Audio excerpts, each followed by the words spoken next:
The Bible tells us that in the last days, we will see a revived Roman Empire. And folks, that may be coming sooner than you think.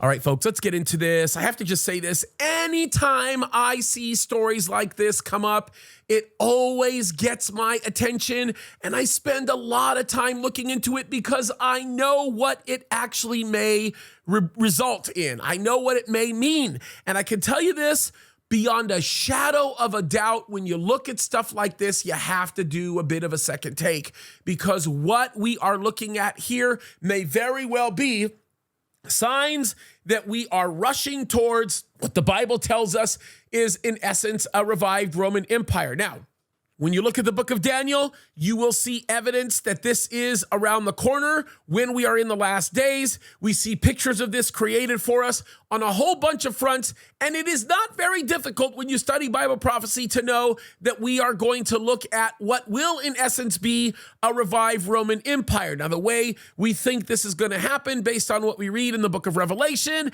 and a few other places, is that it's going to be some type of a European confederation. Now, some people think it might be the European Union. I think it might be a little bit more involved than that. I think we're looking at what may possibly be the whole world, but in several different regions, 10 regions to be specific, the command structures of which are centralized in Europe. That's what I'm beginning to think a little bit more, at least in my mind. I'm sort of structuring it that way based on what I read in the scriptures. But we are seeing so many things happen that we have not seen any time before that are making me think that we are quickly and rapidly moving in that direction. Now, we've been seeing what's going on with Russia. We've been looking at what's been happening in the Middle East. We've been looking at the type of elements that are beginning to be created within the infrastructure of European nations. We're looking at what's happening in Asia. There's a conglomerate of issues right now that are surfacing that are beginning to draw a picture of a world that is beginning to form very similar to the place that we know we're going to be walking into in the book of Revelation and, of course, in Daniel. And, of course, one of the larger and more significant occurrences that we've seen happen outside of all of the Middle East occurrences is what happened with Russia and Ukraine. Now, I'm certainly not saying that Russia going into Ukraine was some sort of a biblical event that's happening right off the bat, but it certainly is a predecessor to something like that, and it is undoubtedly, literally, an opportunity here for the theater that needs to be formed for the type of wars we're going to see in the last days, and it is happening beyond any shadow of a doubt. Now, I'm going to talk about why this is such a big deal in just a second, but we need to look at this article first. So let's get into this. The article is entitled Mission Creep. France is deploying soldiers to Ukraine, says Kiev. Okay, let me go through the details of this before I talk about why it is so critical this is happening to understand why it's significant, okay? So let's get into this. It says the Ukrainian government praised France's determination for sending military advisors to the country, saying it hoped Paris making the first move would encourage other Western partners to deploy troops too. A months-long drama over French President Emmanuel Macron, apparently intraceable desire to deploy French soldiers directly to Ukraine appears to be approaching to the point of action as Ukraine reveals it has now legally cleared the way for foreign troops to arrive. Folks, I cannot begin to imagine. I can't even begin to tell you how serious of a deal this actually is. If we are talking about avoiding full-scale war, this is not the way to do it. Okay, there's so much to this that we'll have to talk about in just a second, and hopefully this will help us better understand what we're actually looking at, because we are staring down the barrel of something uniquely destructive, something that has the potential to destroy so much that the only viable outcome would be starting over in one way or another. And that start over is going to be the revived Roman Empire. It seems as though we are making the path for this to be the case. Look what it says. Ukraine's new commander-in-chief, Oleksandr Sursky, and the nation's defense minister, Rustem Umerov, had talks with their French counterpart, Defense Minister Sébastien Lecornu. They said on Sunday, underlying how they welcome French troops and appeal to the country for more equipment and ammunition to be donated. I mean, folks, this is so crazy. Look at what the next paragraph says. It says, Sursky said he welcomed France's initiative to send instructors to Ukraine to train Ukrainian military personnel and revealed he had, quote, already signed the documents that will allow the first French instructors to arrive. That first wave of French troops would be visiting Ukrainian training facilities for familiarization, he said. I mean, guys, this is crazy. Look what it goes on to say. Folks, Surinsky went on to say that he hoped France breaking the Western taboo on boots on the ground in Ukraine would encourage other backers to get involved more directly. He said, quote, I believe that France's determination will encourage other partners to join this ambitious project. Folks, let me tell you something. You don't want other partners to be encouraged to join this ambitious project, because if they join this ambitious project, they are going to pick a fight with a opposer who is going to kick all of their rears altogether.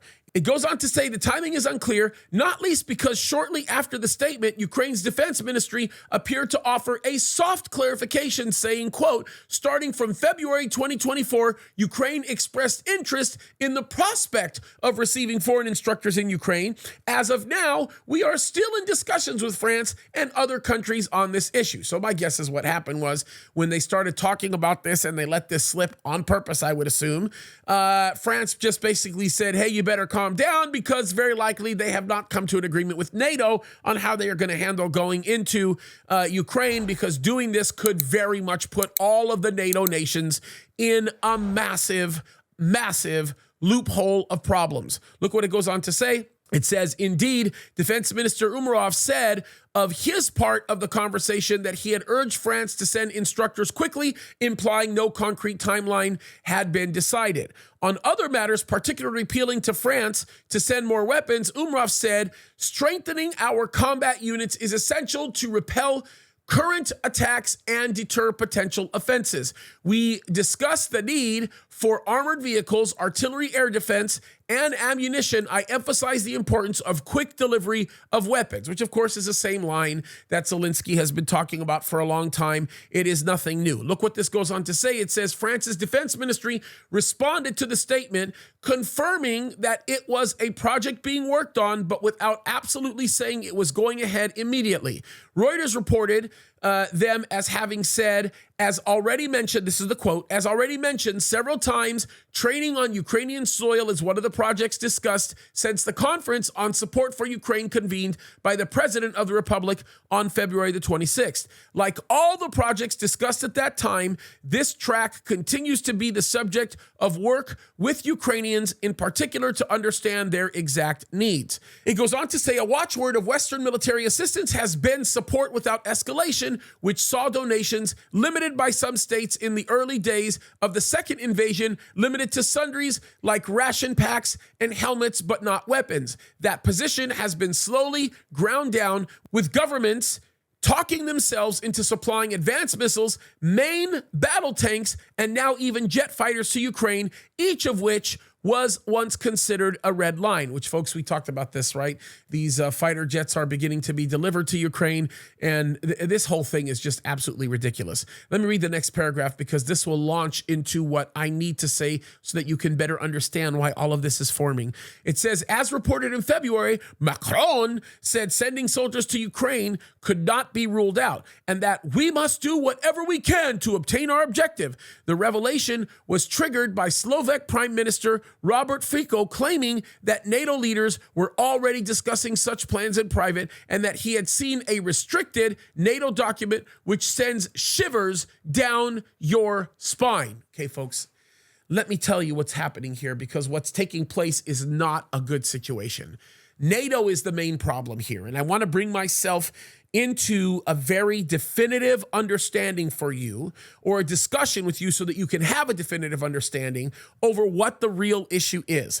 We went over this. I shared with you an interview with Tucker Carlson on Friday where you were able to understand the bigger issue here, and that's this. When NATO was formed, it was originally formed with the intent to protect all of the Atlantic nations, the nations that run across the Atlantic, from the destructive efforts of Russia, or the USSR. It wasn't even called Russia at the time. When the USSR fell apart understand that there was a promise that was made that NATO would no longer be expanded. And as a matter of fact, in the early 90s, we know for a fact that Putin, being the president of Russia, actually approached President Clinton and wanted to become a member of NATO himself. Why? Because he has no interest in entering into any type of a warfare type relationship with anybody who's a part of the NATO alliance, and certainly had in his mind the understanding that he would be able to protect the sovereignty of the Russian alliance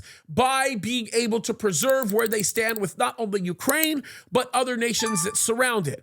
That has not been the case. NATO has been expanding. They broke that promise almost immediately. The United States of America is remarkably complicit in this. As a matter of fact, they may be one of the greatest drivers of this.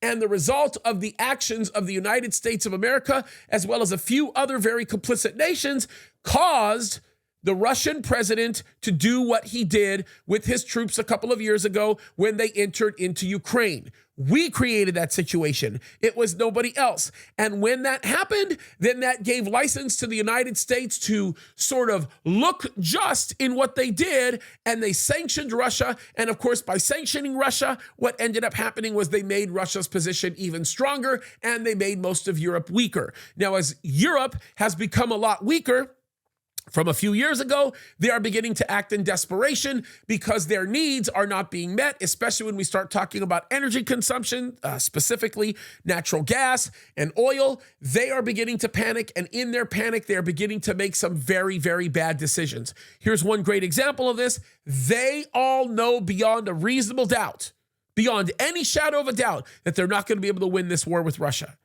So why are they getting people involved? Why are they getting NATO nations involved? Why are they beginning to become more aggressive with Russia? Because of the pressure that the United States is placing upon all of these nations.